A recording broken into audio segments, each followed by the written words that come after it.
There's a very interesting report related to a recent Truth Social post from Donald Trump. Mediaite writes, Trump ramps up calls for Americans to hit the streets on his behalf. Do people even have a choice but to protest? And the article sort of points at a recent Truth Social post from Donald Trump, where he wrote, naturally in all capital letters, as he tends to do, quote, massive prosecutorial misconduct is currently taking place in America. The weaponization of law enforcement cannot be allowed to happen. Crime and inflation are rampant. Our borders are open. Our elections are rigged. Our economy is in shambles. By the way, none of these things are true. Our energy independence is gone. Our, quote, leader is mercilessly mocked, and our country is being destroyed both inside and out. Do the people of this once great nation even have a choice but to protest the potential doom of the United States of America? 2024. There are two competing big storylines with Trump's requests and in some cases demands that his followers go out and protest out in public. The first one is, even though January 6th went terribly, Trump is still suggesting to people that they go out and protest. This is reckless.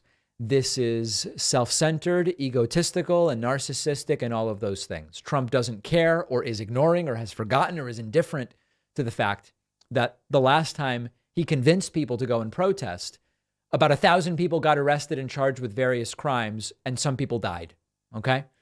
And it almost held up, it temporarily held up the what should be a peaceful transfer of power, in that case in 2021, between Trump and Biden.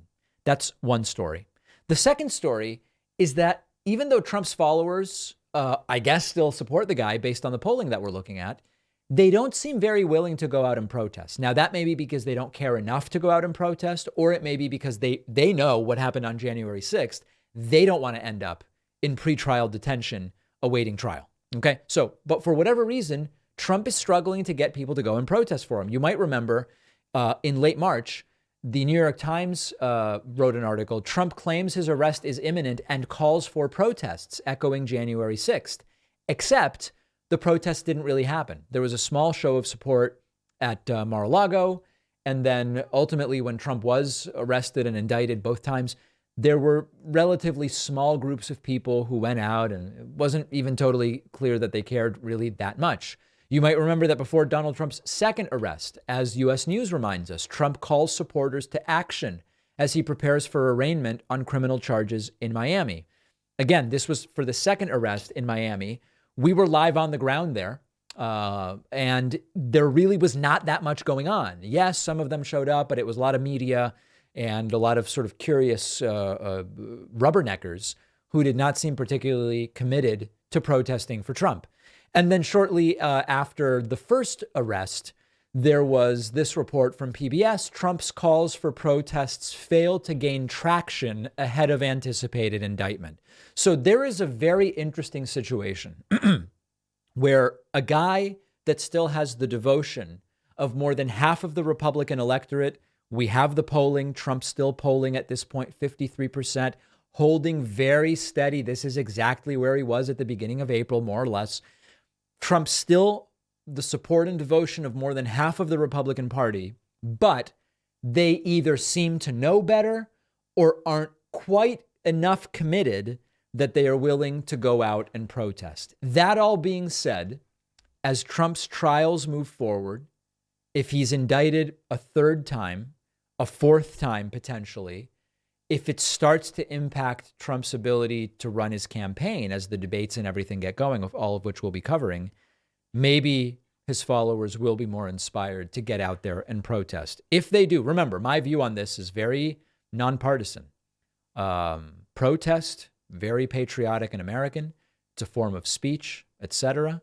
Violence, I do not condone or defend. And if they go into law breaking and violence, then I will say, throw the book at them, as they already should know better based on January 6th. We're going to follow all of it. But interestingly, nothing so far is moving polling. We've got the polling up on the screen.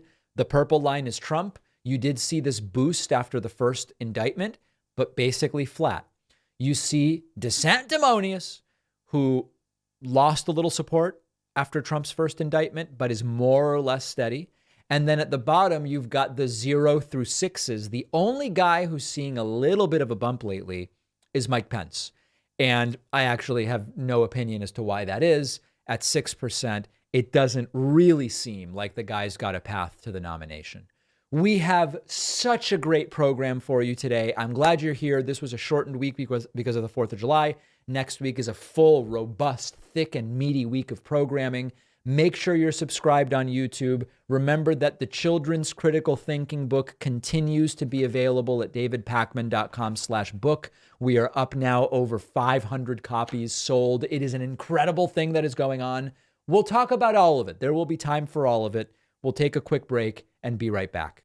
Summer is in full swing. No better time to get out and explore. My favorite way is on my electric bike. It's just great exercise like a regular bike, but you can go further. You can see more.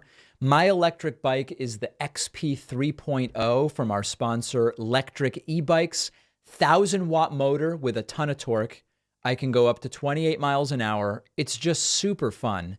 My XP 3.0 also has upgraded hydraulic brakes, 5-level pedal assist, providing intuitive and smooth acceleration, and a twist grip throttle for pure power at the tip of your fingers.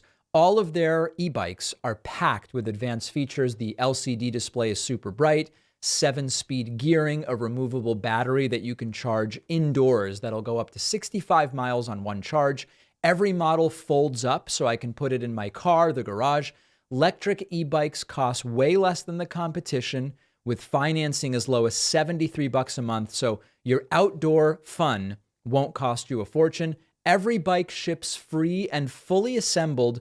So what are you waiting for? Start your journey at lectricebikes.com. The link is down below.